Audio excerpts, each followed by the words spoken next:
record.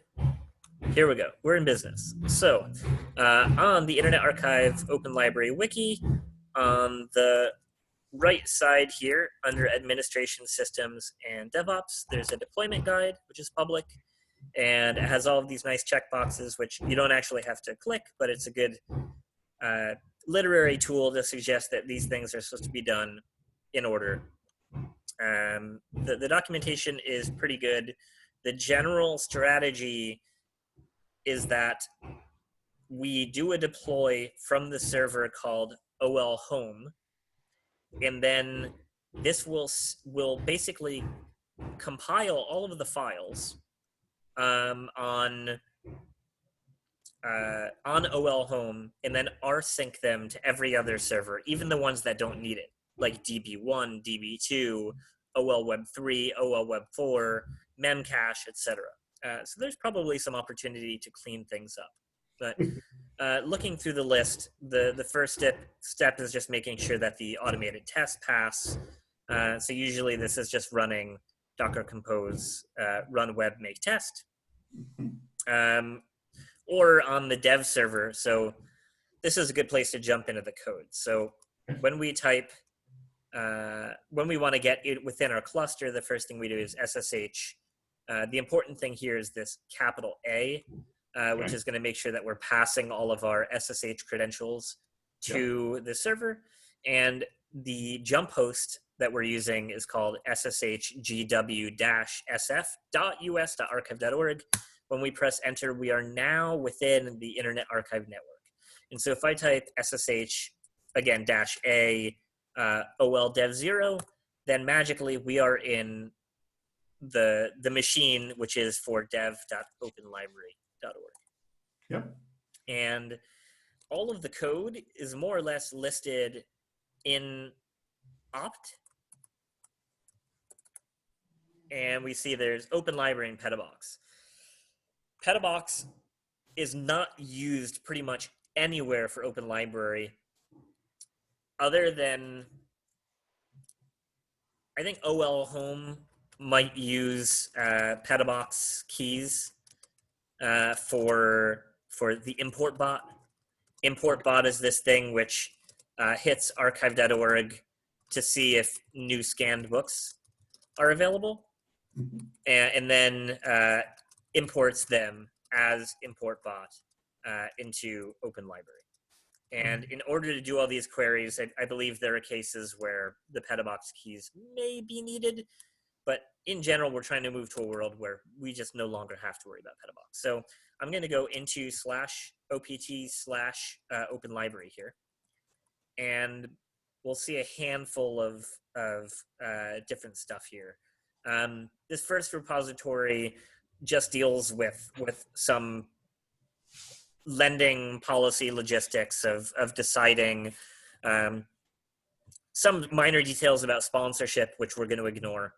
Maxmind GeoIP is just for anonymizing internet protocol addresses so that we can continue to use things like Google Analytics without compromising any of our patrons' identities. Of course, we have OL system, which is all of our configurations. And then we have Open Library, which is where the Open Library code base lives, the OL system code base, right? So these are the main two that we would be working with. Open Library Dev, I don't think has any purpose on this server. It's legacy. And whenever we are doing things like running tests, and if we're doing it on a staging server, then we just do source vn bin activate to activate our virtual environment. And then if we cd into Open Library, we're now in the version of Open Library that is running dev.openlibrary.org. Okay. And so if I look at the make file really briefly here, and I scroll down, I can cherry pick one of these commands, like npm run CSS tests. Yep. And so I'll just run that command directly, because otherwise it takes quite a bit of time to run all of the end-to-end tests. Sure. This one also doesn't need the Python virtual env activated. But if I were to just type sudo make test, then I would need to be in the virtual env. Anyway, we are just about finished with that specific CSS test. So we can assume, for the sake of this experiment here, that, let's see, I think I need to jump back to wherever our,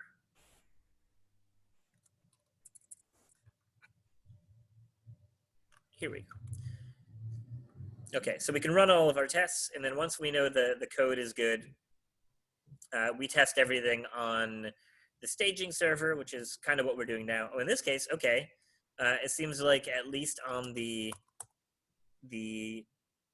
staging branch that we have here, our tests don't pass. So we would want to make sure that those pass prior to doing any sort of release. Yep. Something else worth knowing is on OL Dev 0, we have kind of an interesting way of developing. So if we go to Git branch, first of all, you're going to see an outrageous number of branches, an embarrassing spoils of branches. Typically, master is what contains the most up-to-date version of our code. Yep. But if we go to GitHub and we go to the Internet Archive Open Library repository and look under pull requests, gosh, you can see we have, what, 60 plus pull requests here. Some of them will have this tag called onDev. And Drini developed this little system here where we can go to a file called _dev_merged. And this will let us know over master what are all of the experimental branches that we are currently testing for our code review process. And so if there's a branch we want to add, such as, I bet you have one here. No, I think at this point I probably don't. If we happen to want to test this requirements .txt change, then Yep. I would take the branches here, and then I would add this under. Yep. Maybe we'll even create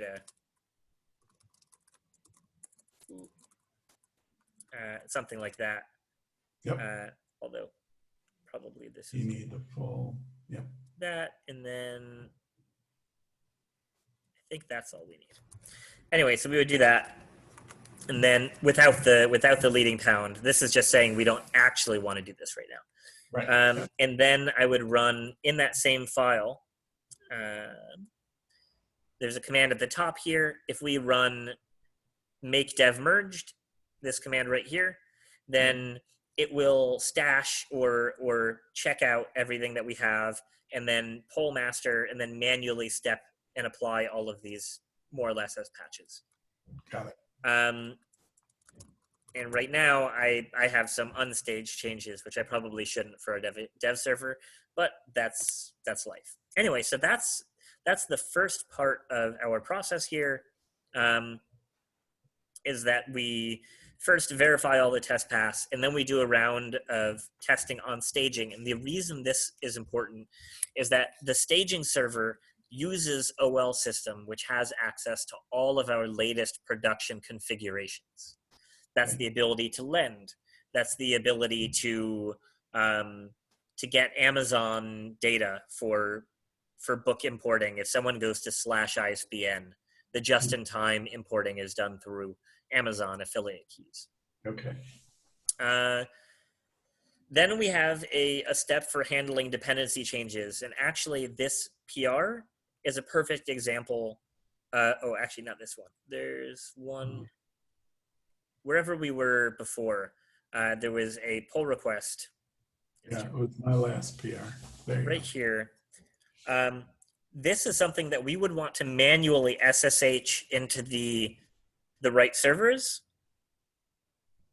And because currently OL Web 3 and OL Web 4 are not running Docker.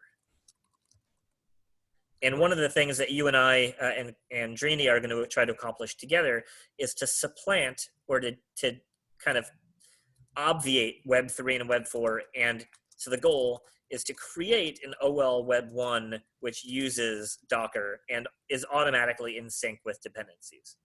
Yeah. But for the time being, jumping back to this one right here, we basically go into Web 3, Web 4, OL Home, and www1. These are the major servers. So Web 3 and Web 4 are the things that run Gunicorn. Yep. OL Home is what runs Solar Updater, our cron jobs, some importers, and also our info base, kind of the database connectivity that Web 3 and Web 4 use. Yep. And www1 is the SSL termination. Every request to Open Library from the user goes through www1. This serves static material like JavaScript, images, CSS. And so sometimes if a pip or NPM requirement is missing, then the whole thing will break because of www1. So these are, when we're talking about installing dependencies, it's usually these, and sometimes the cover stores, the cover service as well. Yeah. Okay, so that's the current complexity that you basically need to cover all these servers for every dependency change. It's a little complicated and it takes a bit of work. That's right, and just like you may have noticed an OL dev tag on some of our pull requests. So I think not this one, but we were just on a pull request that showed a on dev tag. Yes. So as soon as it loads, on dev, right here. So there's a tag for on dev. There's also a tag, which we're not going to actually apply, called need special deploy or something of that flavor. Needs dev deploy. Yeah. Or need special deploy. Okay. And when we see that, before we merge or after we merge, we realize, oh, we need to make sure that in order to merge this issue, that we're on dev 0, but let's say I go on to OL Web 3, and then I source / opt open library VM bin activate, and then I pip install whatever the Internet Archive, yada, yada, yada, right? Right, yeah. Great. So now we are plugging along. So by this point in the process, we have verified that the tests are passing both on Travis on GitHub, and then also, potentially on dev 0 or wherever else we're going to test. Yeah. We've pulled the code and built that special dev merged branch on dev 0. Yeah. And then we have made sure that all the dependencies are correct for Web 3, Web 4, www1, and OL Home. Okay. Then we trigger the actual deployment. And the documentation talks a little bit about what our strategy is. We essentially do a blue-green deploy, which means from OL Home, which requires us to, I'm going to SSH into OL Home. One thing that you'll know about all of our VMs, every single VM has its code in opt open library. Yeah. Oops. And the deploy for OL system and open library are more or less the same, other than specifying that you want to deploy open library or OL system. Mm-hmm. OL system is very basic because all it's really doing is refreshing a directory of config files. Right, so there's some files in Etsy that get symlinked to the host system, like Nginx configs and stuff like that. Or there's like the open library or the OL system YAML files, which since we're on video, I'm not gonna open up. Right. But so every file is located in /opt open library and then either open library or OL system. Okay. There is one exception, which is when we do a deploy, OL home uses a special directory in /1 var lib open library. Okay. And then if we go into to deploy, and then we go to open library, okay, here we finally have a full path. /1 is mounted storage. So you can see that we want to make sure we have enough space on this disk to do things like generate our monthly data dumps and things of that nature. OL home is kind of a workhorse for coordinating the whole cluster. Okay. So /1 is a mounted directory, and then in var lib open library deploy open library is a copy of the code base. And when we run a deploy, we don't have to do it from this directory. I'm actually going to check out this package JSON, which looks like it's just lingering. When we do a deploy, it's going to build all of our assets, just like it would for running tests. Okay. And then it's gonna build everything in here rather than opt open library. Right. Understood. So this is reliably where the code lives for every VM. Mm-hmm. And this is the directory where we build things in OL home and then we rsync it here. Yep, makes sense. Including rsyncing it from here literally to here on OL home. Right. Which is kind of goofy. Well, you got to get it everywhere. And so when we do the deploy, that's going to rsync all of the code, but it won't actually restart any of our servers. So the code that we would do to do a deployment, this is actually jumping the gun. There should be earlier instructions here. Ah, great. This actually describes exactly what's happening. So in my home directory, I've NFS mounted here. So in open library, in DevOps scripts, and then in deploy, there should be 2 lines. Let's see. OL system. Perfect.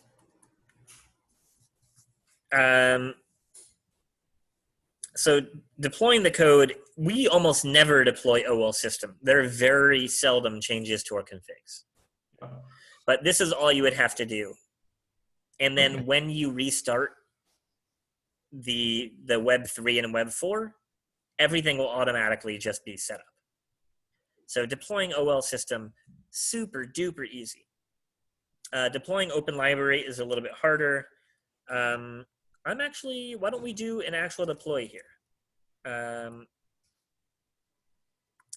See, Trini, heads up.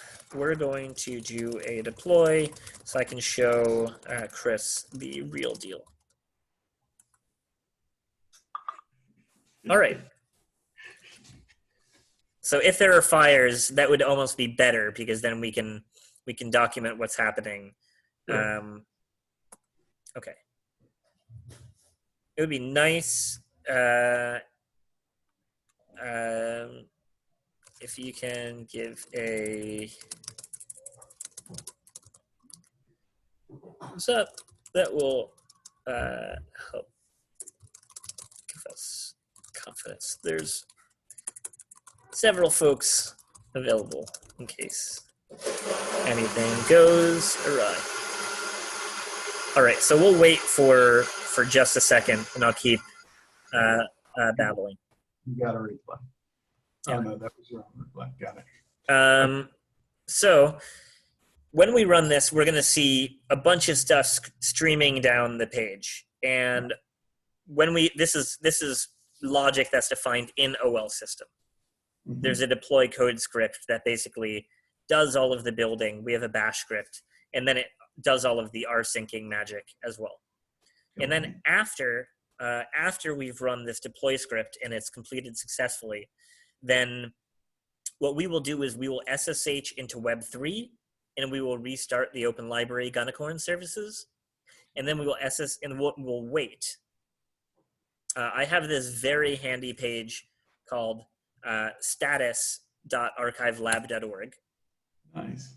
And one of the things it shows us is HA proxy. You can also get here by going to openlibrary.org/admin?stats. This is a public UI. Right. And this will show us whether Web3 and Web4 are up. There's 2 buckets here. You'll see one is the Open Library web app, and then one says OL web app overload. There are cases where people will slam us with API requests, and when we notice that happening, we don't want that to jeopardize the experience of our other patrons, so we put them in an overflow where the service is perhaps not as performant as our dedicated users. Got it. Okay, makes sense. Um, So basically, you would reconfigure 3, wait until you can see on the status page that 3 is back up, then you reconfigure 4. That's right, and it's not actually reconfiguring; it would just be restarting. So the deploy should make sure that all the code goes out, and so you're kind of on a ticking time bomb once you deploy the code, because within our HA proxy and within our Gunicorn config, we issue a command. In fact, I don't think I have any sensitive code here. So if I go into bin deploy code, and then we look for, okay, this is actually in the fab file, so we don't want to do that. But basically it says every few minutes or every certain number of requests restart Gunicorn. So we really are on a ticking time bomb. When we deploy the code, eventually each thread or each worker, we're not using threads exactly, but each worker is going to restart itself. Yeah. We're going to go for it. Okay, so I'm going to issue a deploy on OL home, and we press enter here, and we need the repository, which is going to be Open Library, and this is going to take 3 to 5 minutes. Okay. And so the first thing that it's doing is it's performing a git update, making sure it has the latest version of code. It's running our NPM logic. It automatically tries to remove lingering package lock.json from previous builds that might be out of date. Sure. And then it performs a git clean, fetches all of our submodules, handles some of our internationalization stuff, make sure we're pulling all the latest code. Now it's actually running the NPM stuff. And then that's going to take a minute or two. It's basically like running tests, right? So this is rebuilding all of our JavaScript.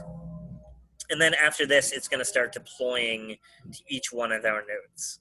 And so while it's doing that, I think I can go back to our documentation here, and we can see if there's anything else noteworthy. This is just talking about the blue-green deploy, waiting for one server to finish before the second.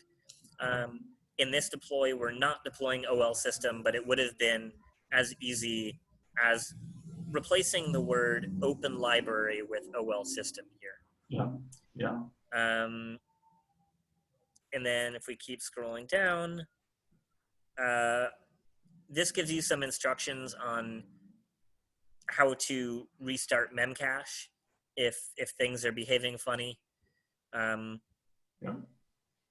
this is just the command to restart Web3 and Web4 using supervisor controller. over SSH. So technically you can do it all from OL home. And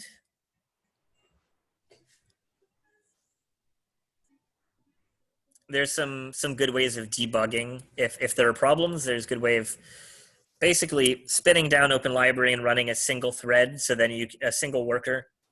Then sometimes you can attach a debugger. It's easier to see all of the errors. This was the last step, which we're going to do is one by one restarting the services, monitoring HA proxy, and then we tag OL home with a git release. Yep. And then we have some good docs here for how to either roll back or handle failed deploys, which will bring me to one more thing that I'd love to talk about. Okay, so read that early and often, the rollback and yes. While this is running, I'm going to open up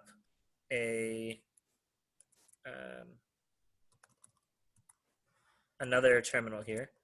Yep. It doesn't seem to want to let me. I wonder if I can do this. Is there any way to? This terminal is not very good, but that is okay, I guess. So I'm going to SSH to OL dev 0, or OL home is fine. We'll go to home. Okay. And then we're going to go into opt open library. And you'll notice that when I cd, I mentioned there's only two directories we care about. Yeah. It's OL system and open library, which I know is a bit hard to read. I apologize about that. If we cd into open library and then we do an ls-all, then we'll see that, or actually let me go back a directory. If I ls all, we'll see that open library and OL system actually are just symlinks into the deploys directory. Yep. And if we go into, so we basically have our own meta pseudo version control for OL system and open library. We have a history of all the times that we've released or deployed. Yep. So if I cd into deploys and then open library, here's kind of the git hashes for all of the deploys that we've done. And the latest one is this 4ed that I can cd into. Right, got it. So if we wanted to roll back, then really what we would do, first of all, we just had a successful deploy, and so we're kind of on that ticking time bomb. Right. So I'm gonna wrap up this other part. But what we would do is we would look at open library, LSAL, not in the deploys directory though. It would be we would look at /opt/open library, and it would say we're currently pinned to this 4ed. And if that's not the one that we want, then maybe the last version is this. No.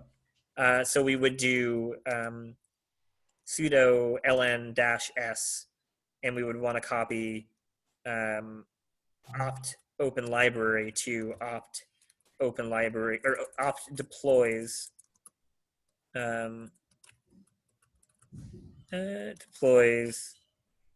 opt open library deploys open library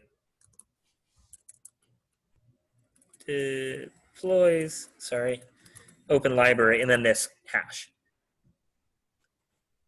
Got it.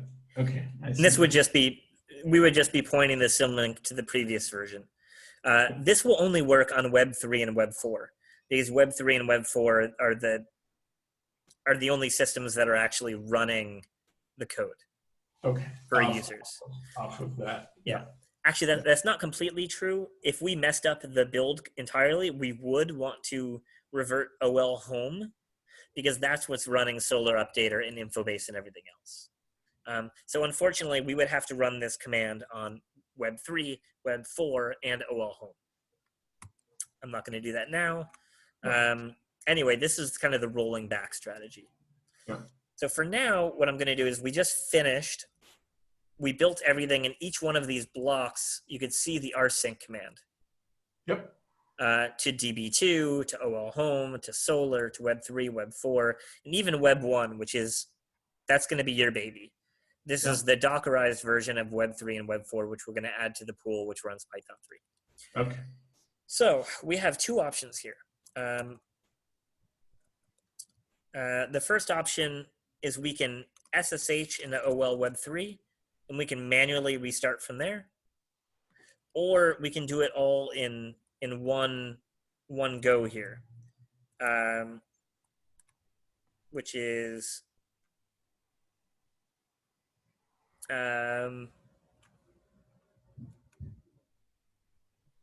we can say SSH OL Web3 sudo supervisor CTL restart, and that should work.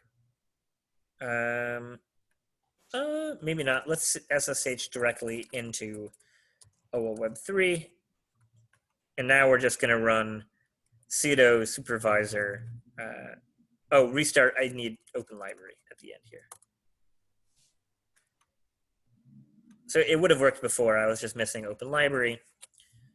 And let's give that a second. Sometimes it does hang. Sometimes there are problems. It looks like it stopped and restarted. And if we go to status, and then I go to HA proxy, I don't believe this. I'm going to give it a few more seconds. Sometimes it just takes a while for, usually I'll see it go red and then come back up. Okay. Another great way is just to load Open Library, and there we go. Okay, so now we see that the service has gone yellow. And one of the reasons that could be true is that when we do a stop and a restart, it's possible that there are worker threads that are still running and serving. Sure. And so it waits until it doesn't accept more requests, but it waits until those are done serving prior to restarting. Makes sense. And we're just going to give this another second. In this case, we might even have a problem, which oftentimes is just resolved by giving it a second to catch its breath. But we don't want to restart Web4 right now, because then the whole website will be off. And there's a handful of things that we can do for resolution, which none of them are the most DevOps sophisticated things. I think a lot of companies might be embarrassed if they see our flow. But the first thing we do is we just attempt another restart. If that seems like it's not having any luck, then we go into the logs and just make sure that so the logs are on each individual node. So Web3 and Web4 have their own logs.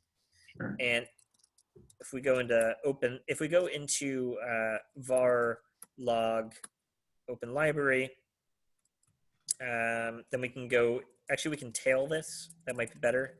Tail-f will give us the real-time readout here. Tail, not tail. Thank you. And so we can see that it's trying to run Solar Updater. It doesn't look super duper happy, does it? So the next thing we could do is just try to restart Open Library again. Okay. But if we're going to do that, one thing we can do is sudo pkill-f Gunicorn. We'll just make sure that we don't have any lingering. Now if I do psax and I grep for Gunicorn, we see some zombies, but wait, did I remember to, let's do this. psax grep Gunicorn. Let's just do a kill-9 on all of these.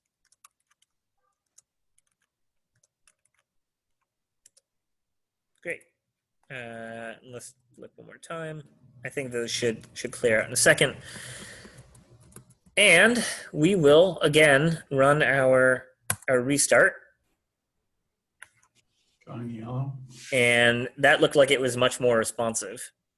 Yeah. And also shouldn't have a ton of lingering requests. Usually we don't have to do this. There we go. And now we're green, and I trust that. Okay. So I'm going to exit out of Web 3 and then SSH into Web 4. And I just did a recursive Control R search for my previous command, which is the same on this server. Sudo supervisor CTL, restart Open Library. And now we're going to restart Web 4 and hope that we don't have similar messiness, which it looks like we might.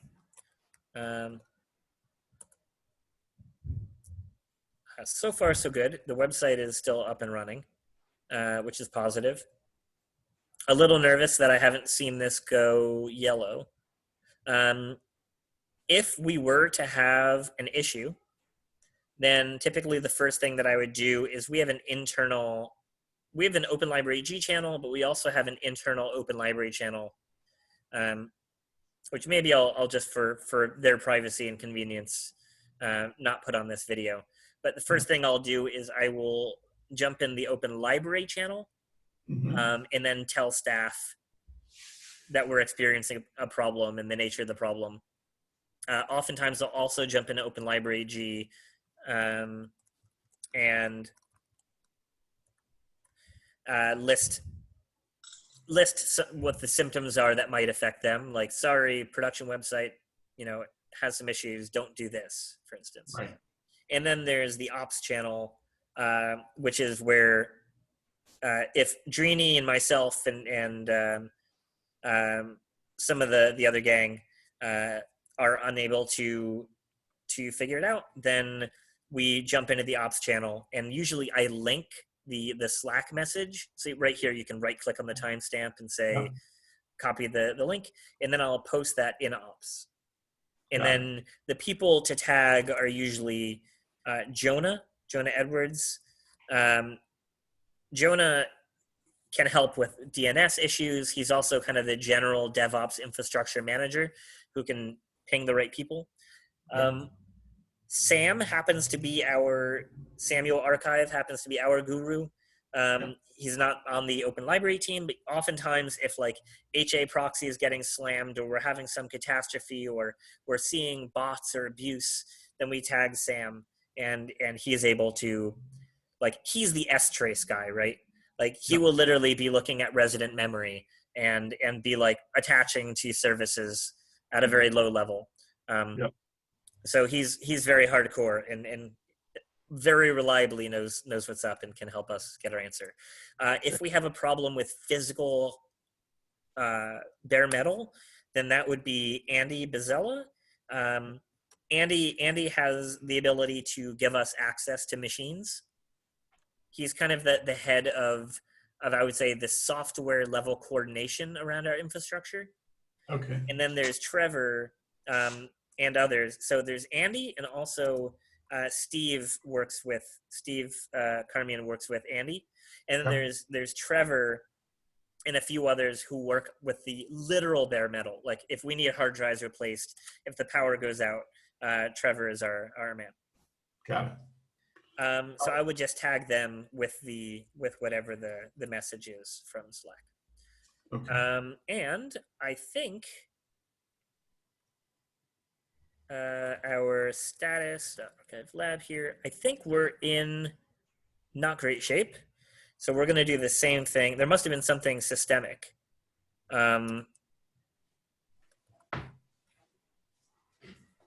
Let's see if we can restart Open Library on Web 4. And I would love to see this go yellow and then green. Otherwise, I might actually, instead of just running pkill, I might have to run a grep for Gunnicorn. We might have some problematic. God, such an embarrassing DevOps dealio here. So instead of restart, I'm just going to stop for a second.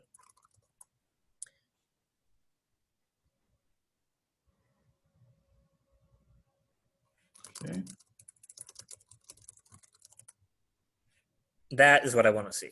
And then we will run a start. And this might be a case where we get to go into var log, open library. It looks like it's going to start just fine, but I'm gonna tail -f upstart.log. And I can see some errors. Oh, I see it going green now. But this is also a great way to discover errors. Fortunately, all this gets funneled to Sentry now. And as of today, Tracy reinstated an account for us. So Yumi and Drini will be able to coordinate and get access to Sentry. So go to Open Library and rock and roll. We're in good shape. All of the machines now have the latest code. We've restarted Gunicorn. All the services are green on HA Proxy, and now we can stop sharing our screen and do quick Q&A if you have any questions or thoughts before killing the video. No, that looks good. Thanks very much. Very helpful. There is one other thing here, which I think even Drini requested I don't include in the video. So I want to be really clear that this is going to change rapidly, and no one should rely on this. But on staging.openlibrary.org, this is the so we have OL Dev 0, right, which is similar to OL Web 3 and OL Web 4. The whole thing is manually wired. And then we have OL WWW1, or sorry, Freudian slip. We have OL Web 1, which is going to replace Web 3. Or it's at least join the pool, right? Join OL Web 3 and OL Web 4. And eventually take the place of one of them. Now, yeah. OL, just like there's an OL Web 1, right now we have an OL Dev 1, which is if OL Dev 0 is to OL Web 3 and Web 4, then OL Dev 1 is to OL Web 1. Got it. And so if we were to SSH-A to OL Dev 1, we would see that the code structure is just barely similar, but a lot of the other infrastructure is not the same. And then we could more or less just run this code, and we would be able to restart our whole Docker container setup. Dev 0, again, is dev.openlibrary.org, and OL Dev 1 is staging.openlibrary.org, which probably needs to be restarted. So we could restart it by issuing that command, but we can do that later. Okay, very good. So as you've seen, it's still the Wild Wild West. People watching this video might be embarrassed for me, but you firsthand know how much work that we've done in order to move things into a very clean Docker setup. And it just so happens that the situation we're in today, in addition to only having like 1 or 2 people that currently know the stack, our team is very small. In addition to that, almost everything is wired up, and it's just, you can't get over the finish line until everything is finished, right? But we're 90% of the way there. And now you should be able to work with us to improve the OL system deployment. Web 1 is already a part of that deployment. So we just need to figure out how to make that work with Docker, like OL Dev 1, the staging.openlibrary.org. Yeah, good. All right, Stellar. Thank you very much. Real helpful. Thank you for your time. And of course, the other resource, if we go back to Slack here, and then hopefully we don't have too much here that is too private. There should have been, did I send this to both of you? Let's see. Probably. Oh, no, it's in ABC. Right, so this video, this archive.org embed Open Library Tour 2020 technical overview, at the start point of 150 seconds, jumps directly to the kind of the document which talks about a production architecture for anyone listening to this in the future. Let me see. Right. Yeah. So this goes over literally when someone lands on Open Library, how they get funneled through www1. And I'm not going to go through all of it with you because you've heard it before. But this video is kind of the perfect complement to the one that we just did. Perfect. Perfect. All right. All right. And on that note, I'm going to stop the video, and thanks so much again.